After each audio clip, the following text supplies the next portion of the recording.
आराध्य देव के श्री चरणों में सत सत नमन। मैं अभिनंदन गादिया सूरत से जैन हिंदी ऑडियो बुक में आपका स्वागत करता हूं।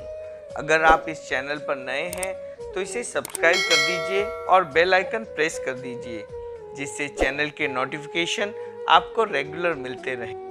मेरा जीवन मेरा दर्शन आत्मकथा भाग 3, आचार्य श्री तुलसी, संपादिका साध्वी प्रमुखा कनक प्रभा जी, प्रकाशक आदर्श साहित्य संघ न्यू दिल्ली। एक प्रयोग एक प्रतिक्रिया। युद्ध पहले दिमाग में होता है, फिर युद्ध भूमि में लड़ा जाता है। वैचारिक द्वंद्व का उत्स तो मनुष्य का मस्तिष्क ही है। उसका प्रभाव पहले एक व्यक्ति पर होता है, फिर वह बड़े समूह को प्रभावित कर लेता है। तेरापंथ की अंतरंग परिषद के कुछ सदस्यों के मानस में गहरी हलचल हो रही थी, किंतु उसकी अभिव्यक्ति नहीं हुई थी। ऐसा कोई कारण था जो उसे बाहर आने से रोक रहा था। पेटी में बंद फलों की तरह मस्तिष्क में बंद विचारों में भी एक समय के बाद सड़न हो जाती है। वैचारिक सड़न का रेचन आवश्यक है, अन्यथा वह भीतर ही भीतर प्रदूषण फैलाती है। उसके दुष्परिणामों से बचा नहीं जा सकता। गंगापुर पहुंचने से पहले मैं इस संदर्भ में सचिंतित अवश्य था, किंतु किसी योजना या कार्यशैली का निर्धारण नहीं कर पाया था। अपनी भूमिका के अनुरूप मुझे कोई अहिंसात्मक प्रयोग करना था। 2 दिनों के गंभीर चिंतन के बाद मैं एक निष्कर्ष पर पहुंचा। उसके अनुसार मुझे एक आईना प्रस्तुत करना था, एक ऐसा आईना जो अनुकूल और प्रतिकूल सब छवियों को प्रतिबिंबित कर सके। वह आईना हो सकता था एक विशेष लिखत मर्यादा पत्र। इधर लिखत तैयार करने का संकल्प जागा, उधर प्रवचन का समय हो गया। प्रवचन को गौण करना संभव नहीं था। मैंने मुनि नथमल जी और मुनि बुद्धमल जी को बुलाया। अपना संकल्प उन्हें बताते हुए मैंने कहा, मैं अभी प्रवचन करने जा रहा हूँ, तुम दोनों बैठो और एक लिखत तैयार करो। उसमें अमुक अमुक धाराओं का समावेश करना है। निर्देश प्राप्त होते ही दोनों मुनि बैठ गए। उन्होंने निर्धारित नीति के आधार पर लिखत तैयार कर लिया। मैं प्रवचन करके आया। मैंने लिखत देखा, अपेक्षित संशोधन के बाद उसे अंतिम रूप दे दिया। वह लिखत एक ऐसा दस्तावेज है जिसने सारी स्थिति को स्पष्ट कर दिया। वर्तमान परिस्थितियों में वह किसी की समझ में आए या नहीं, पर उसका ऐतिहासिक महत्व है। इस दृष्टि से यहाँ उसे अविकल रूप में उद्धृत किया जा रहा है। लिखत का प्रारूप। भिक्षु शासन की 3 प्रधान विशेषताएं हैं, एक आचार्य, एक समाचारी, एक प्ररूपणा। इसका आधार है सुदृढ़ संघीय अनुशासन। एक परूपणा से एक समाचारी और एक समाचारी से एक आचार्य होने की परंपरा को बल मिलता है। वैयक्तिक धारणा और मान्यता को सर्वोपरि सत्य मानकर खींचतान करने से संघ में भेद पड़ता है। आचार्य भिक्षु ने यह अनुभव किया और उसके आधार पर उन्होंने लिखा, जे कोई आचार रो, सरघा रो, सूतर रो अथवा कल्प रो बोल री समझ न पड़े तो गुरु तथा भणनहार साधु कहे ते मान लेनो, नहीं तो केवली ने भलावणो पिण और साधारे शंका घालने मन भांगणो नहीं। लिखत संवत 1845 1845। ज्ञान और समझ की तरतमता के कारण विचार भेद संभव हो सकता है, किंतु संघीय जीवन में रहते हुए परूपणा वही करनी होती है जो संघपति द्वारा अंतिम रूप में निर्धारित होती है। इसलिए आचार्य भिक्षु ने लिखा है, कोई सरघा रो आचार रो नवो बोल निकले तो बड़ासु चरचणो पिण औरासु चरचणो नहीं, औरासु चरचने औरारे शंका घालनी नहीं। बड़ा जाप देवे आपरे हिये बैसे तो मान लेनो, नहीं बैसे तो केवलिया ने भलावणो, पिण टोला माहे भेद पालनो नहीं। भले सरघारो बोल पिण बुद्धवंत हुए ते विचार ने संचे बेसावणो। कोई बोल न बेसे तो ताण करनी नहीं, केवलिया ने भलावणो पिण खांच असमात करनी नहीं। आचार्य भिक्षु की इस संघ व्यवस्था को मान्य करते हुए मुझे पहला, संघपति द्वारा अंतिम रूप में निर्धारित परूपणा से विपरीत परूपणा करने का त्याग है। दूसरा, अपनी विवादास्पद धारणा को संघपति की अनुमति लिए बिना किसी भी साधु साध्वी और गृहस्थ के सामने चलाने और चर्चित करने का त्याग है। तीसरा, संघपति द्वारा अंतिम रूप से निर्धारित और घोषित संघीय व्यवस्था व संघीय निर्णय को अपनी धारणा से अधिक महत्व देता हूँ। इसलिए मैं विक्रम संवत 2009 फाल्गुन कृष्णादित्य सरदार शहर में आचार्य श्री द्वारा किए गए निम्नलिखित निर्णयों को सहर्ष स्वीकार करता हूँ। पहला, साधु के पन्ने से धारकर 3 द्वार से पहले न लिखने की पुरानी प्रणाली निषेधात्मक प्रणाली निर्वध है, परंपरा से पुष्ट है और आचार्य भिक्षु के समय से चली आ रही है। इसके आधार पर स्थापित हुई व्यक्तिंतर दूसरे व्यक्ति के अंतर के बिना न लिखने की प्रणाली भी निर्वध है। दूसरा, वीर्यंतराय के क्षयोपशमादि और नामकर्म के उदय से योग निष्पन्न होता है, किंतु उसके अशुभ होने में मोह कर्म के उदय का और शुभ होने में मोह कर्म के क्षयोपशमादि का साहचर्य अवश्यम भावी है। व्यवहार या स्थूल दृष्टि से 3 योग एक साथ अशुभ भी हो सकते हैं और शुभ भी, तथा एक योग शुभ और एक अशुभ यों भी हो सकता है। निश्चय दृष्टि से एक समय में 2 योगों की प्रवृत्ति होती ही नहीं, इसलिए एक साथ एक योग शुभ और एक योग अशुभ होने का प्रसंग ही नहीं आता।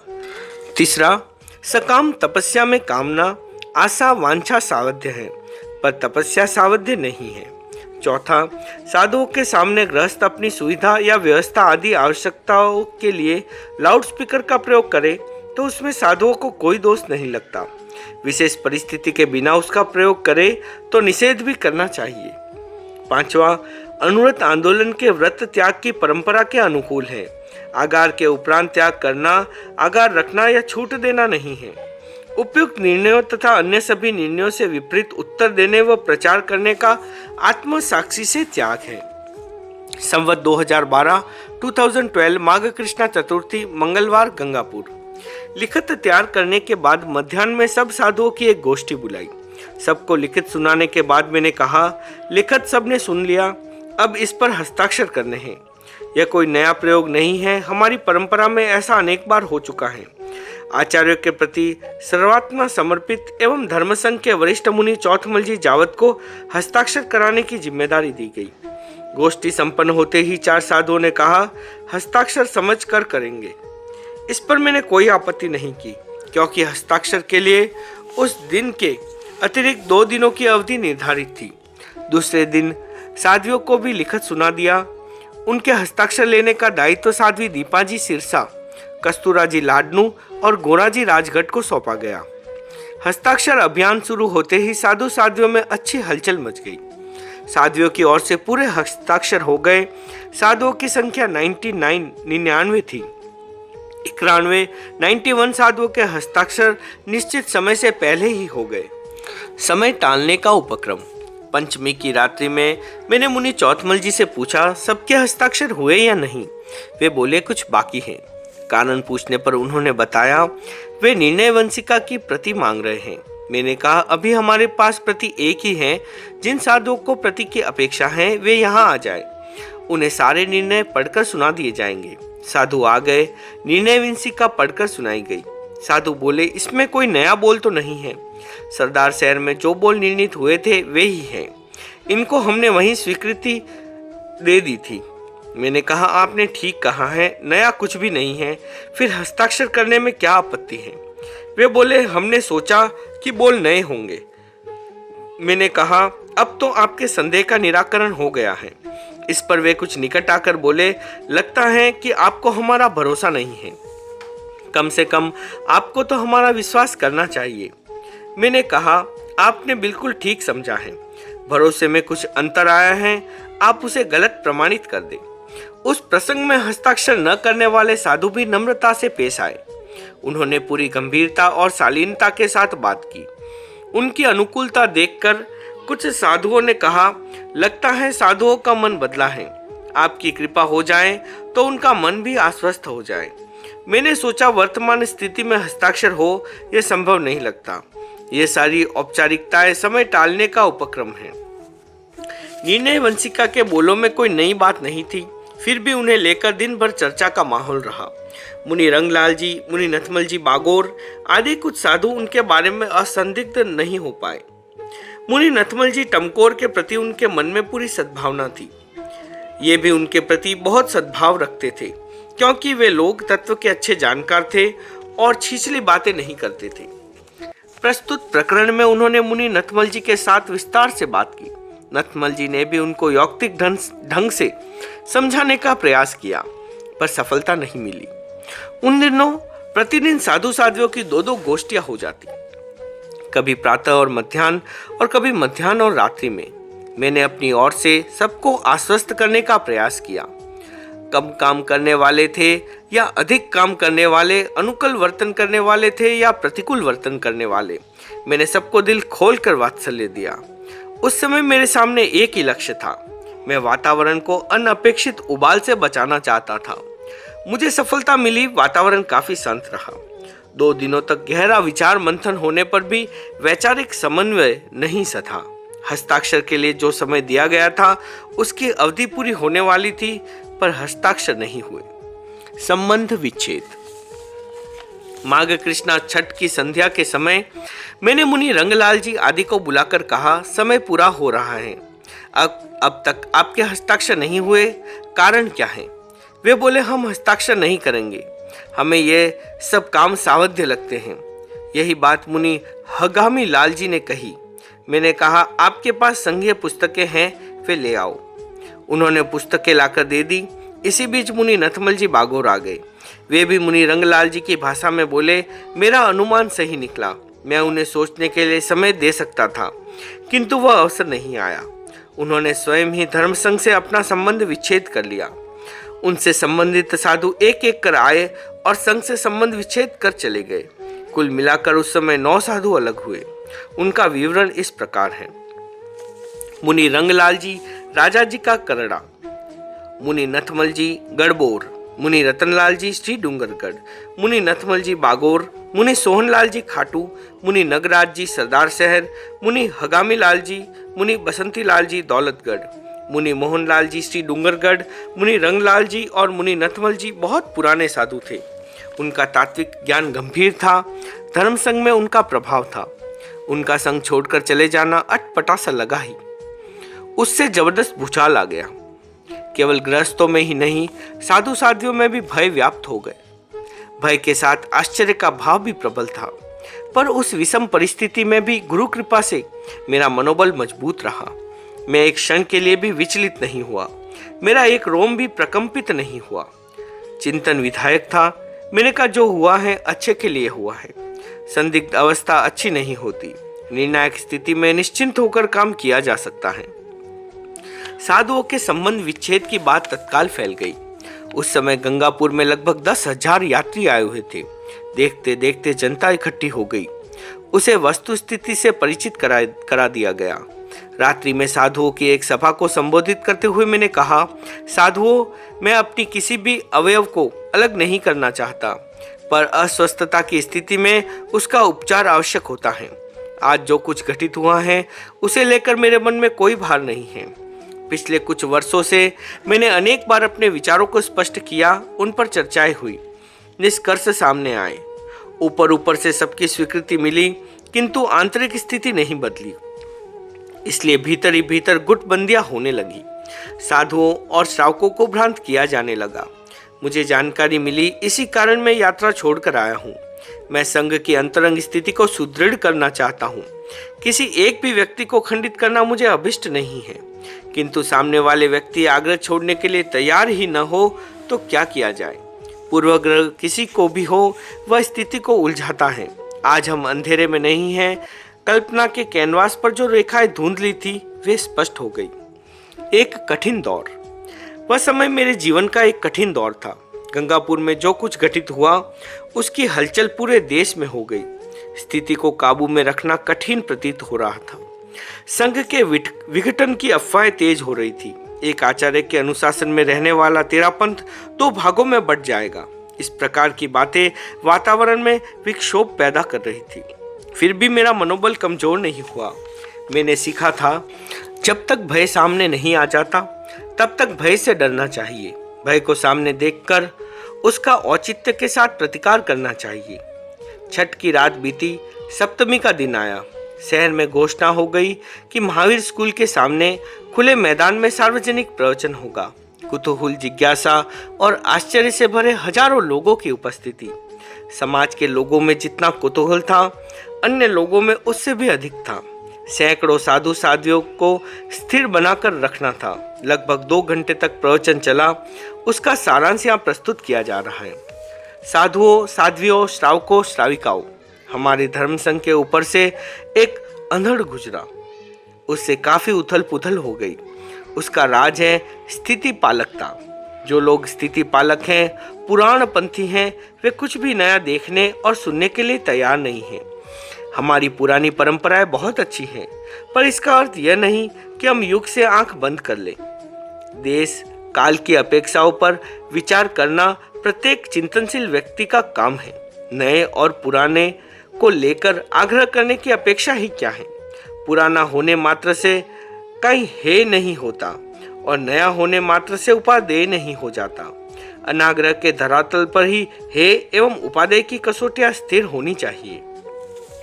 कवि के शब्दों में पुराना होने मात्र से सब कुछ अच्छा नहीं होता। इसी प्रकार जो पुराना है वह बुरा है, ऐसा आग्रह भी ठीक नहीं है। फिर भी युगीन परिस्थितियों को समझना जरूरी है। सैद्धांतिक मान्यताओं का जहाँ तक सवाल है, कोई विशेष बात नहीं है। जैन शासन की शाश्वत मान्यताओं में परिवर्तन की बात ही नहीं। अहिंसा, सत्य, अचौर्य, ब्रह्मचर्य, अपरिग्रह, अनेकांत और सिद्धांतों में कोई अंतर नहीं है। छोटी बड़ी साधारण बातों में उलझने से निषेधात्मक भाव प्रबल होता है। साधु बैठे हैं और किसी ने उनका फोटो ले लिया, क्या इस बात पर उससे झगड़ा करेंगे? हम प्रवचन करते हैं, कोई उसे लिख रहा है, क्या हम उसका हाथ पकड़ेंगे? भगवान महावीर ने जातिवाद पर प्रहार किया है, क्या हम अस्पृश्यता को विवाद का मुद्दा बनाएंगे? रात्रि के समय प्रवचन सुनने वाले हजारों लोग हों, वह व्यवस्था की दृष्टि से कोई बिजली कर दे तो साधु क्या करेंगे? लोगों को सदाचार की प्रेरणा देने के लिए अनुव्रत जैसे आंदोलन चलाने में क्या दोष है? पारमार्थिक शिक्षण संस्था में साधना करने वाले मुमुक्षु भाई बहनों को आध्यात्मिक मार्गदर्शन देने में क्या आपत्ति है? समाज की संस्थाएं पत्र पत्रिकाएं या साहित्य प्रकाशित करती हैं, उससे हमारा क्या संबंध है? ऐसी कुछ और भी विवादास्पद बातें हो सकती हैं। पुरानी लकीर से थोड़ा सा हटते ही हड़कंप क्यों मच जाता है? मैंने अपने वक्तव्य को एक मोड़ देते हुए आगे कहा, खरगोश सो रहा था। अचानक उस पर कुछ गिरा। उसे लगा आसमान गिर गया। वो दौड़ा।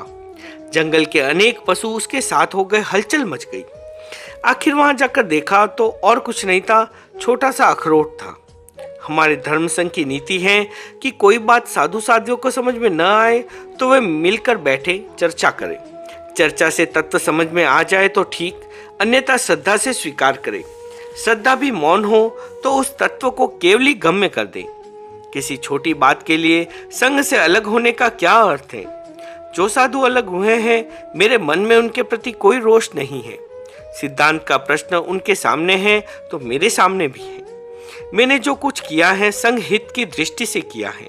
प्रवचन काफी विस्तार से हुआ।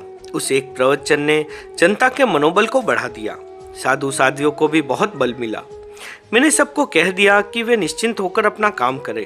उस समय छौगमल जी चोपड़ा, इंद्रचंद जी चोपड़ा, समेरमल जी दुग्गड़ आदि तेरापन समाज के वरिष्ठ व्यक्ति गंगापुर में थे। उन्होंने स्थिति को संभालने में अच्छा काम किया। छौगमल जी पुराने व्यक्ति थे, पर नई प्रवृत्तियों से उनका आकर्षण था। वे सूझबूझ वाले और मजबूत व्यक्ति थे। उन्होंने पत्र व्यवहार के द्वारा पूरे देश में सही स्थिति पहुंचाई। इंद्रचंद जी भी उनके सहयोगी रहे। सुमेरमल जी अवसर को पहचानने वाले गंभीर व्यक्ति थे। उन्होंने कहा, आचार्य श्री, आपके मन में उनके प्रति कुछ नहीं है, यह मैं जानता हूँ, पर मेरा निवेदन है कि आप उनके साथ खमत खामना कर ले। मैंने कहा, सेठ जी, मेरा सबके साथ खमत खामना है। वे बोले, मेरी प्रार्थना है कि आप प्रत्यक्षता खमत खामना करें और उनके स्थान पर जाकर करें। इस प्रार्थना में समेरमल जी का कोई स्वार्थ नहीं था। मैंने उनकी प्रार्थना स्वीकार की। दूसरे दिन पंचमी समिति से लौटते समय मैंने उनके प्रवास स्थल पर जाकर उनसे खमत खामना किया। वे आश्चर्यचकित रह गए। उन्हें कल्पना ही नहीं थी कि ऐसा प्रसंग उपस्थित हो सकता है। उन्होंने भी खड़े होकर खमत खामना किया। जनता को भी आश्चर्य हुआ। शहर में इसकी प्रतिक्रिया बहुत सुंदर रही। बधाई। सप्तमी की रात्रि को मैं साधुओं की गोष्ठी में बैठा था। अचानक बाहर से आवाज आई, खम्मा गणी अन्नदाता। मैंने पूछा कौन है? उत्तर मिला तार केसरी।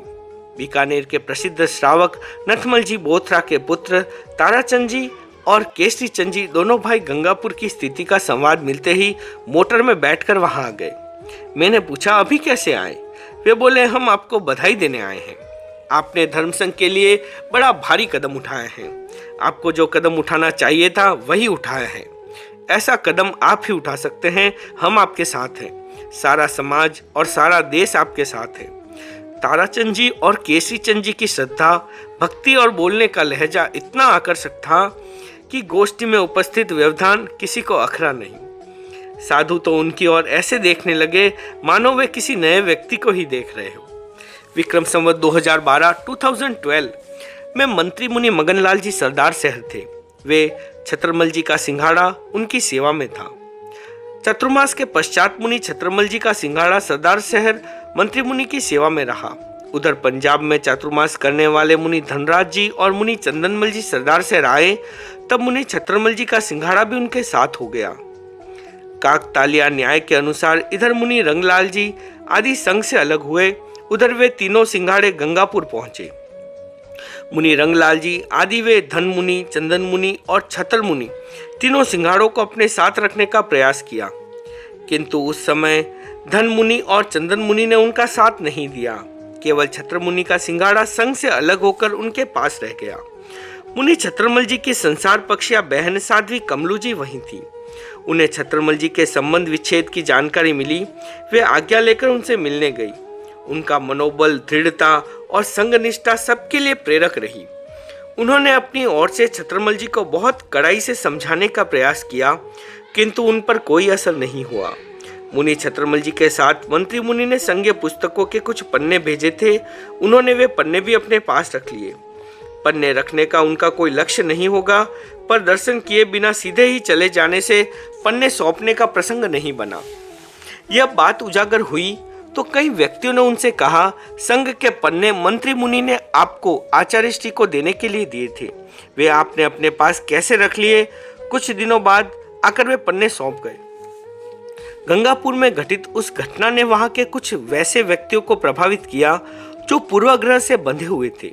बाकी लोग तटस्थ थे या उस घटना को संघ के लिए उचित मान रहे थे। मेवाड़ के अन्य संभागों में उस कारण से कोई विशेष हलचल नहीं हुई। देश के अन्य भागों में रहने वाले लोगों पर मिश्रित प्रतिक्रिया हुई।